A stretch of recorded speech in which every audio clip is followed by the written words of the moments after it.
শুভ সকাল আমার প্রিয় বন্ধুরা, কেমন আছো তোমরা? আশা করি যে যেখানে আছো সবাই খুব ভালো আছো।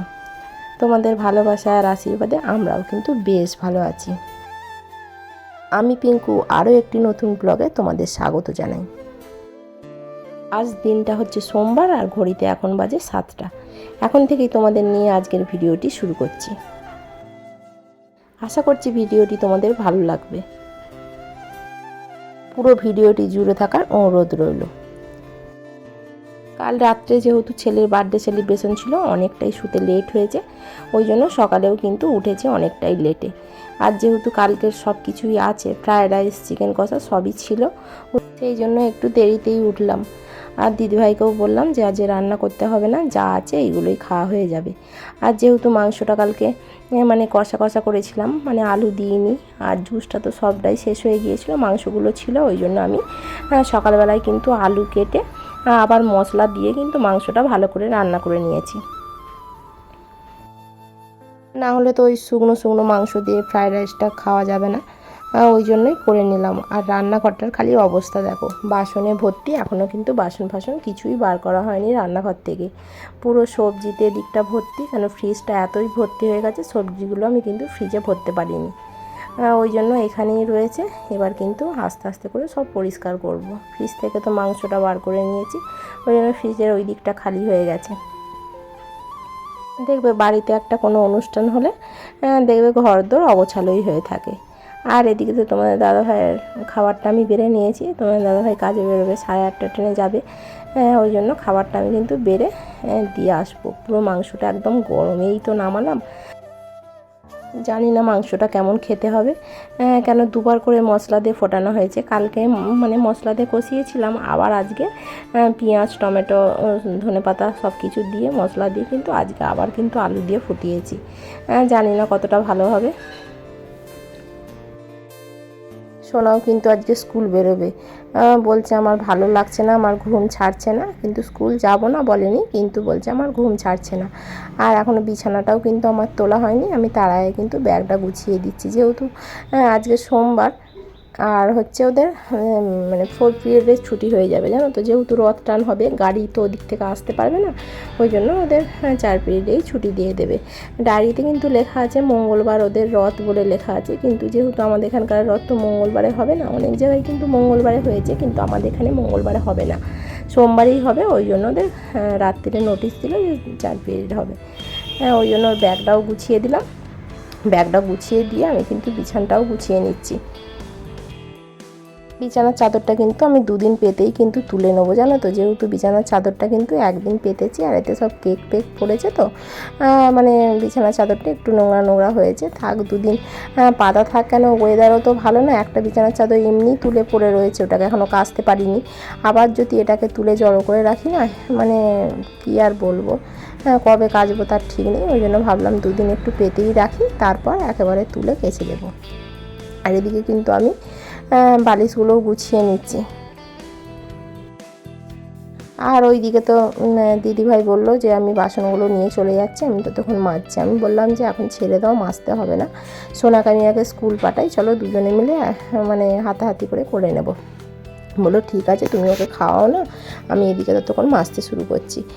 দিদিভাই কিন্তু সব বাসন কোসন সব মেজে দিয়েছিল। আর এদিকে কিন্তু আমি সবজিগুলো ফ্রিজেতে ভরে দিচ্ছি, যেহেতু অনেকগুলো সবজি বাইরে রাখলে কিন্তু নষ্ট হয়ে যাবে, জানো তো। আর ফ্রিজটা মানে মুছতে হবে, যেহেতু সেদিনে মাংসটা নিয়ে এসে তোমার দাদাভাই ফ্রিজে রেখেছিলো, মানে ফ্রিজটায় না সেই মানে মাংসের সেই রক্তগুলো ফ্রিজটায় মানে পড়েছে তাকটাতে, ওইগুলো ভালো করে পরিষ্কার করে কিন্তু মুছতে হবে, নাহলে পুরো সেই মানে শুকিয়ে শুকিয়ে গেছে, ওগুলো একটু জল দিয়ে ভালো করে রোগড়ে না ঘষলে মানে পরিষ্কার হবে না। আর কালকের দিনটা নিয়ে তো আমি খুব টেনশানে ছিলাম, যাকগে ভালোভাবেই মানে সব মিটে গেছে, এটাই শান্তি, জানো তো। কোনো জিনিস মানে কম পড়ার থেকে বেঁচে যাওয়া অনেক ভালো। মানে ফ্রায়েড রাইসটা অনেকটা বেঁচে গেছে, মাংসটাও কিন্তু অনেকটাই বেঁচে গিয়েছিল, সেই খেতে বসে কম পড়বে ওইটা আমার ভালো লাগে না। আর তোমাদের দাদাভাই কিন্তু অনেকটাই মাংস নিয়ে এসেছিলো। আর এইদিকে দেখো কীরকম বৃষ্টি পড়ছে খালি ওয়েদারটা।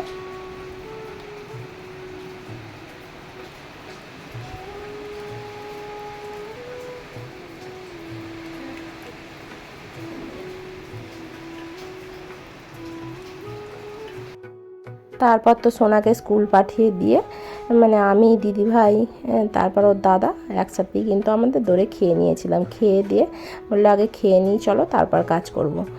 আর গ্যাসটা তো প্রচণ্ড পরিমাণ নোংরা হয়েছিল, যেহেতু কালকে রান্না হয়েছে।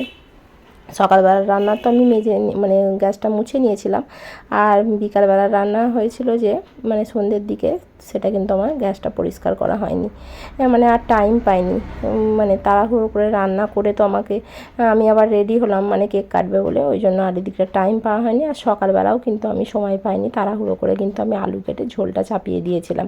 ওই জন্য একেবারে কিন্তু আমি পরিষ্কার করে নিচ্ছি ভিম বার দিয়ে, না হলে পুরো তেল চিটেটা মানে কি বলবো, মানে পুরো তেল চিটচিটে হয়ে সেই মোটা মতো হয়ে গেছে। ওটা কিন্তু আমি ঘষে একটু পরিষ্কার করে নিলাম, আর বেসিনটাও তার সাথে আমি পরিষ্কার করে নিচ্ছি। এদিকে তো আমার রান্নাঘরটাও মোছা হয়ে গেছে, রান্নাঘরটা মুছে আর তারপর যাচ্ছি কলতলা। দিদিভাই বললো বাসনগুলো ধোয়া হয়ে গেছে, তুমি হাতটা ধুয়ে বাসনগুলো নিয়ে গিয়ে দৌড়ে উপর দিয়ে দাও। বৃষ্টি পড়লে জানো তো বন্ধুরা, কাজে যেন মন লাগে না, যেন মনে হয় যেন একটু শুয়ে থাকি, মানে যেন কাজ করতে ইচ্ছা করছে না, জোর করে করা। মানে সকাল থেকে তো যেন মনে হচ্ছিলো ঘুম পাচ্ছে। সোনা স্কুল যাওয়ার পর কিন্তু আমি একটু পিঠটা বিছানায় ফেলেও দিয়েছিলাম, কিন্তু ভাবলাম আর শুলে তো হবে না, এদিকে তো কাজগুলো তো করতেই হবে। দিদিভাই তো বাসনগুলো সব মেজে দিয়েছিলো, এত বাসন দেখতে পাচ্ছ সবই দিদিভাই মেজে দিয়েছিলো, আমাকে কিন্তু কিছুই মাজতে হয়নি। হ্যাঁ বন্ধুরা, আমার ভিডিও তোমাদের কেমন লাগে অবশ্যই কিন্তু কমেন্ট করে জানিও। বাসনগুলো তো উপর দিয়ে চলে এসেছিলাম মায়ের ঘরে, আর মায়ের ঘরের খাটের অবস্থাটা দেখতে পাচ্ছ তোমরা। আমি যে শাড়ি পরেছিলাম সেই শাড়ি ব্লাউজ সব কিন্তু খাটের উপরে, তারপর যে সোনা যে পাঞ্জাবি পাজামা সব পরেছিল সবই খাটের উপরেই কিন্তু জড়ো করা ছিল। আর এই পাঞ্জাবির বাস্কটা সবই এইখানে রয়েছে। এই বাস্কটা কিন্তু আমি ফেলবো না, গুছিয়ে রেখে দেবো, মানে ওটা আমার সাজ রাখতে সুবিধা হবে এই আর কি। মানে এই বাস্ক এরকম হলে না আমি ফেলি না, মানে রেখে দিই ওতে, মানে কানের ফানের গুছিয়ে কিন্তু আমি রেখে দিই। আর এদিকে বিছানাটাও কিন্তু আমি একটু ঝেড়ে পরিষ্কার করে নিচ্ছি। এই ঘরটায় কিন্তু সেরকমভাবে কেউই আসেনি, কিন্তু তাহলেও ঘরটা তো নোংরা হয়ে রয়েছে, ঘরটা এখন পরিষ্কার করে নিচ্ছি। আর এই কাপড়টা কিন্তু ধুয়ে দেবো, মানে রোদ যেদিন করবে সেদিনই ধুয়ে দেবো। আজকে বৃষ্টি পড়ছে, শুধু ধুয়ে তো লাভ নেই, সে শুকনো হবে না, জড়ো হয়ে থাকবে। ওই জন্য ভাবলাম জড়ো করে রেখে দেওয়ার থেকে বরঞ্চ গুছিয়ে এক সাইডে রেখে দিলে যেদিন রোদ করবে সেদিন কিন্তু মানে বার করে ধুয়ে দেব। আর দেখো বন্ধুরা, আমাদের কিন্তু সকালবেলা রথটা টান হয় জানো তো, মনসাতলা থেকে মানে টান হয়ে যাদের রথ তাদের বাড়ির সামনে গিয়ে কিন্তু দাঁড়িয়ে থাকে, তারপর ওটা বিকালবেলা টান হবে। ওই জন্য এখন তো টান দিয়ে দিচ্ছে, আর আমাকে সবাই বলছে এসো, কিন্তু আমার তো এখনও স্নান হয়নি, ওই জন্য আমি কিন্তু যাইনি। জানো তো বন্ধুরা, এই রথ হচ্ছে আমার কাছে খুব স্পেশাল জানো তো, কেন সোজা রথের পরের দিনকে আমার বিয়ে হয়েছিল, আর উল্টো রথের পরের দিনকে আমার শোনা হয়েছিল। কথাটা শুনে জানো তোমরা আবার ভুল ভেবো না, 2015-তে আমার বিয়ে হয়েছিল, আর শোনা হয়েছিল কিন্তু 2017-তে। সেই বছর রথ ছিল অনেকটা লেটে, শ্রাবণ মাসের 1 তারিখে রথ হয়েছিল। আমি যখন বিয়ে করে এসেছিলাম রথটা কিন্তু মনসাতলায় দাঁড়িয়েছিল, আমি ওটাই প্রণাম করেছিলাম, ওই জন্য রথ দেখলেই মনে পড়ে যায়। হ্যালো ফ্রেন্ড, সোনার তস হয়েছে না, স্কুল থেকে এসেই ও আমি এই যে আনবক্সিং করবে বলে তাড়াহুড়ো করছে। আমি বললাম যে একটু পরে করবে, দুপুরবেলা যা হোক করে খালি খেয়েছে, খেয়ে দিয়েই আমাকে সেই তাড়াহুড়ো করছে, কখন করবে করছে। চলো তাহলে গিফটগুলো খুলি, আর দেরি তস হয়েছে না ওর, জানো তো ও মানে কালকে তো অনেকটা রাত হয়ে গিয়েছিলো বলে খুলতে পারা যায় না, ওই জন্য আমিও তো সকালের দিকে আর খুলিনি, জানলাম যে ও স্কুল থেকে এলে তারপর খুলবে, ওই জন্য এখনই খুলছি। এসে ও খাওয়া দাওয়া হয়ে গেছে, খেয়ে দিয়ে এই যে খুলতে, দেখো এরকম হয়েছে।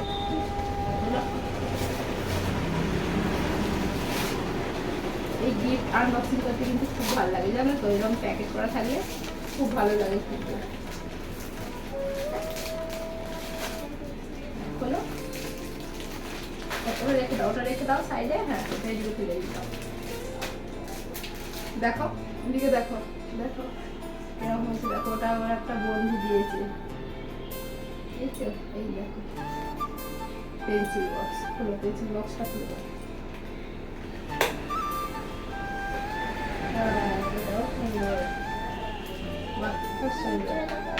হ্যাঁ পছন্দ হয়েছে, আচ্ছা গিফট যেমনই হোক পছন্দ হবে। যেটা পছন্দ সেটাই করো।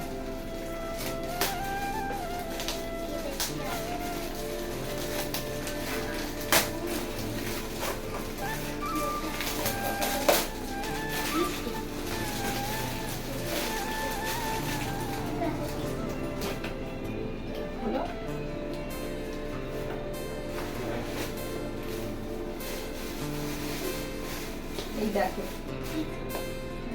এই দেখো একটা কি সুন্দর টিফিন বক্স, খুব সুন্দর টিফিন বক্স হয়েছে দেখছে। এই যে খোলো খোলো খোলো, বাহ খুব সুন্দর। এই দেখো খুব সুন্দর একটা টিফিন বক্স পেয়েছে। এটা আমার বাড়ির বৌদিরা দিয়েছে। ওটা রেখে তুমি আমাকে দিয়ে দাও, তুমি অন্যগুলো খোলো, অন্যটা খোলো। হ্যাঁ ওইটা খোলো।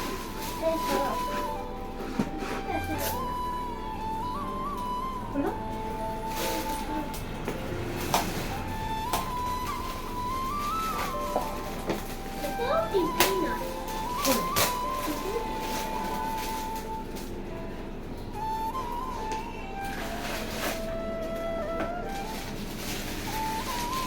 এটাও একটা টিফিন বক্স দিয়েছে। হ্যাঁ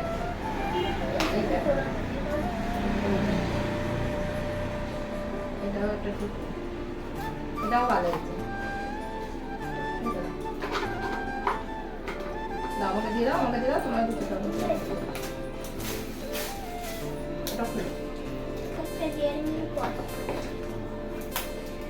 এটা একটা ডিয়ারি মিল্ক আছে। এটা একটা ডিয়ারি মিল্ক আছে।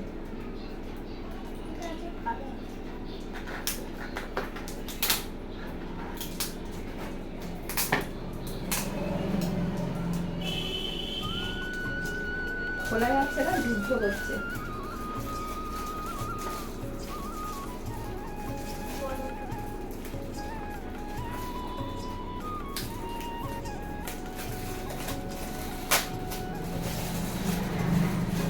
দেখো দেখো এই যে একটা কালার পেন্সিল পেয়েছে, এটা খুব দরকারি কিন্তু খুব সুন্দর।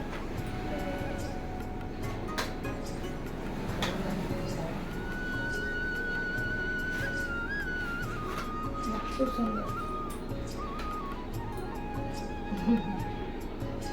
দেখে দাও, 12টা সেটে। আর এটা ভরে রাখো, এটা ভরে রাখো। আর এইগুলো দেখো, এইগুলো পেয়েছি। এই যে মাঞ্চ পেয়েছে, তারপর দেখো দুখানা ডিয়ারি, কটা ডিয়ারি মিল্ক পেয়েছে দেখো। এই যে 3টে ডিয়ারি মিল্ক পেয়েছে, আর হচ্ছে একটা মাঞ্চ, আর এটা হচ্ছে কি লেখা আছে, স্ট্রাইক নাটস। এই যে একটা এটা পেয়েছে, আবার একটা মাজাও পেয়েছে। এই দেখো দেখছো, একটা মাজাও পেয়েছে, এটা বন্ধু দিয়েছে। তারপরে কুরকুরে, লেস। আমার সোনার তো ভালোই হয়েছে, এখন অনেক দিন চলে যাবে এগুলো, জানো তো, অনেক দিন চলে যাবে। দুটো লজেন্স। তারপরে আছে এই ফাইন, এটা খুব পছন্দের, জানো তো, ওটা ওই জন্য বলছে আমি লাস্টে খুলবো। না খোলো খোলো, খুলে রাখো। হ্যাঁ ওই দেখাচ্ছে, দেখছো। হ্যাঁ এই পেন্সিল বক্সটার খুব পছন্দ হয়েছে, জানো তো, খুব পছন্দ। কালকে থেকেই দেখছো, ও কিন্তু এটা কালকেই স্কুল নিয়ে যাবে বলছে, আমি কিন্তু এটা কালকেই স্কুল নিয়ে যাবো। গিফটগুলো কেমন হয়েছে অবশ্যই জানি। তাহলে গিফটগুলো কেমন হয়েছে জানাবে। চলো এবার খালি শোবো, এগুলো গুছিয়ে রাখি। তোমাদের এবার বিকালবেলা তোমাদের সাথে দেখা হবে, বিকালবেলা রথ টানা হবে, তখন তোমাদের ঘরে দেখাবো, ঠিক আছে? চলো এখন আসি, বাই। এই দেখো আমি কিন্তু মেলায় যাবো বলে একেবারে রেডি হয়ে গেছি, কিন্তু রেডি হতে হতে অনেকটা লেট হয়ে গেছিলো, রথ বেরিয়ে গেছে জানো তো, আমি আর যেতে পারিনি। ওর জেমা কিন্তু সোনাকে নিয়ে চলে গেছে, আর আমি এবার যাব, কিন্তু বাইরে বৃষ্টি পড়ছে, সোনা তো পুরো ভিজে যাবে মনে হচ্ছে। কিন্তু আমি ছাতা, জলের বোতল, ওর বুট সব নিয়ে নিয়েছি, মানে খালি পায়ে যেহেতু গেছে সেহেতু তো খালি পায়ে আসতে পারবে না, এবার হেঁটে হেঁটে কী করে যাবে সেটাও ভাবছি, ভেবেছিলাম রথে তুলে দেবো, কিন্তু রথটা তো আগেই বেরিয়ে যাচ্ছিলো, এবার ওর জেম্মা উঠাতে পেরেছি কি তাও আমি জানি না, জানো তো। আর এবার আমি কিন্তু যাব, ছাতা নিয়ে নিয়েছি, এতে ওর বুট আছে, জলের বোতল একটা নিয়েছি, পয়সা নিয়েছি, সব কিছু নিয়েছি। চলো দেখা যাক যাই কী হয়। আমাকে এবার একা একাই হাঁটতে হবে, জানো তো, কেন যেহেতু সবাই চলে গেছে আমাকে একা একাই যেতে হবে। যাওয়া যাক, চলো দেখতে থাকো। আমি কিন্তু রথ যাওয়ার অনেকটা পরেই কিন্তু বেরিয়েছিলাম, কিন্তু আমি তো আস্তে আস্তেই হাঁটছিলাম, আমি জানি একাই আমাকে যেতে হবে, কিন্তু খানিকটা গিয়ে দেখলাম মানে রাস্তায় তো জ্যাম হয়েছে, দেখছি খানিকটা গিয়ে রথটা দেখছি দাঁড়িয়ে আছে, আমি তো জোরে জোরে পা চালিয়ে গেলাম, রথটার সাথে দেখা হয়ে গেল, মানে আমাদের বাড়ির একটুখানি কাছ থেকেই। ভালোই হলো, তাহলে আর একা একা যেতে হলো না, এই রথের সাথেই একসাথে গেলাম।